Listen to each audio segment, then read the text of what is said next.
بسم اللہ الرحمن الرحیم۔ السلام علیکم پیارے دوستو۔ حضرت ابوبکر صدیق رضی اللہ عنہ کے فہم اور رتبے کی اہمیت ان احادیث کی روشنی میں آج ہم بیان کریں گے۔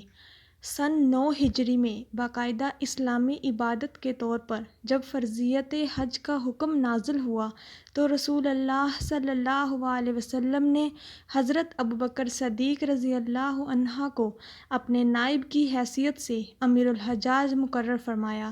اور تمام مسلمانوں نے دین اسلام کے اہم ترین رکن کی حیثیت سے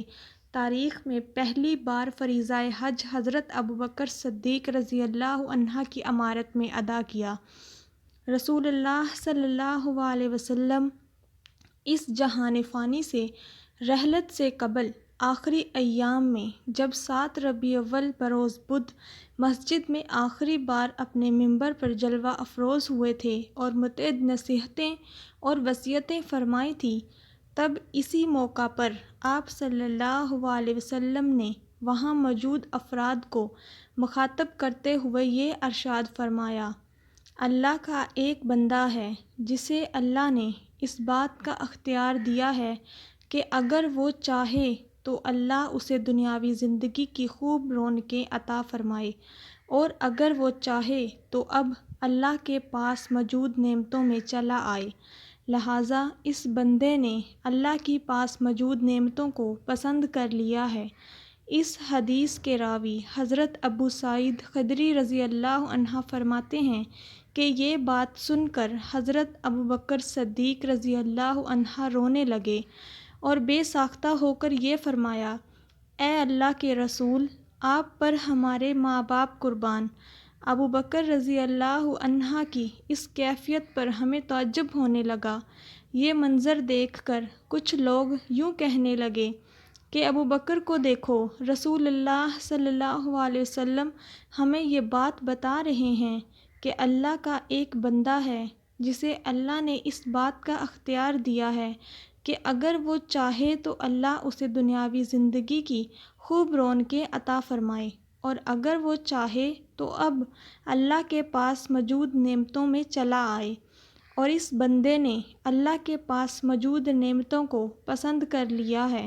اور ذرا ابوبکر کو دیکھو، رسول اللہ صلی اللہ علیہ وسلم کی یہ بات سن کر یہ رو رہے ہیں اور کہتے ہیں کہ اے اللہ کے رسول، آپ پر ہمارے ماں باپ قربان۔ بھلا یہ کیا بات ہوئی؟ اس کے بعد حضرت ابو سعید خدری رضی اللہ عنہ فرماتے ہیں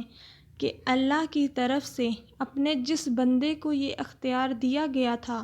وہ خود رسول اللہ صلی اللہ علیہ وسلم تھے، اور ابوبکر ہم سبھی سے زیادہ علم والے تھے۔ مطلب یہ کہ اللہ سبحانہ تعالیٰ کی جانب سے اختیار دیے جانے پر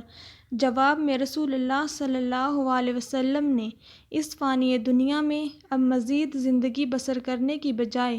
اپنے رب کی جوار رحمت میں منتقل ہو جانے کو پسند فرما چکے تھے۔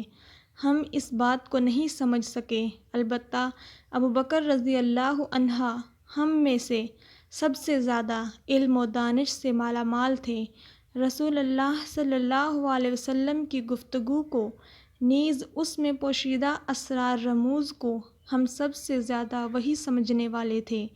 لہٰذا اس راز کی بات کو ہم نہیں سمجھ سکے، اور اس وجہ سے ہم تعجب کرنے لگے، جبکہ حضرت ابوبکر رضی اللہ عنہ اس راز کو سمجھ گئے اور بے اختیار رونے لگے۔ یقیناً اس سے حضرت ابوبکر صدیق رضی اللہ عنہ کا مقام و مرتبہ، فہم و فراست، رسول اللہ صلی اللہ علیہ وسلم کے ساتھ ان کا خاص تعلق، خاطر و مزاج شناسی، نیز تمام صحابہ کرام رضوان اللہ علیہم اجمعین کی برگزیدہ ترین جماعت میں ان کی خاص حیثیت اور دینی بصیرت واضح ثابت ہوتی ہے۔ اسی طرح رسول اللہ صلی اللہ علیہ وسلم کی حیات طیبہ کے آخری ایام میں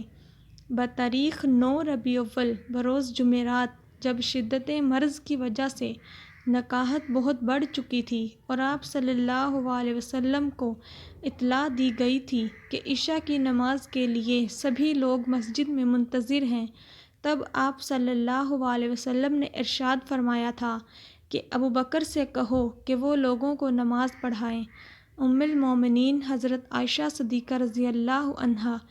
چونکہ اپنے والد حضرت ابوبکر رضی اللہ عنہ کے مزاج سے بخوبی واقف تھیں، لہٰذا اس موقع پر انہوں نے اپنے والد کے بارے میں عرض کیا: اے اللہ کے رسول، وہ تو بہت ہی کمزور اور نرم دل انسان ہیں، ان کی آواز بھی کافی پست ہے،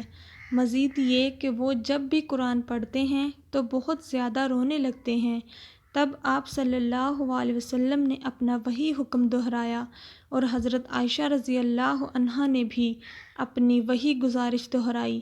آخر تیسری بار آپ صلی اللہ علیہ وسلم نے قدر سختی کے ساتھ یہی حکم دہرایا، اور تب حضرت ابوبکر صدیق رضی اللہ عنہ نے آپ صلی اللہ علیہ وسلم کی حیات طیبہ کے دوران ہی اور خود آپ صلی اللہ علیہ وسلم کے حکم پر آپ صلی اللہ علیہ وسلم کی جگہ مسجد نبوی میں امامت کا آغاز کیا۔ غور طلب بات یہ ہے کہ رسول اللہ صلی اللہ علیہ وسلم نے اپنے تمام صحابہ کرام رضوان اللہ علیہم اجمعین کی برگزیدہ و پاکیزہ ترین جماعت میں سے حضرت ابوبکر صدیق رضی اللہ عنہ کو اپنی مسجد میں اپنی جگہ نماز پڑھانے کے لیے اور تمام مسلمانوں کی امامت کے لیے خود منتخب فرمایا۔ مزید یہ کہ اصرار و تاکید کے ساتھ متعدد بار اس چیز کا حکم دیا، چنانچہ خود رسول اللہ صلی اللہ علیہ وسلم کی حیات طیبہ کے دوران حضرت ابوبکر صدیق رضی اللہ عنہ آپ صلی اللہ علیہ وسلم کے مصلی پر کھڑے ہو کر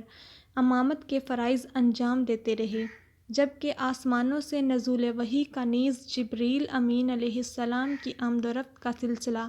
ابھی بدستور جاری تھا۔ یقیناً اس سے حضرت ابوبکر صدیق رضی اللہ عنہ کی عظمت شان ظاہر ہوتی ہے۔ میرے دوستو، ویڈیو اچھی لگے تو لائک، شیئر، سبسکرائب ضرور کیجیے گا تاکہ اسی طرح کی اسلامک ویڈیو آپ تک پہنچ سکے۔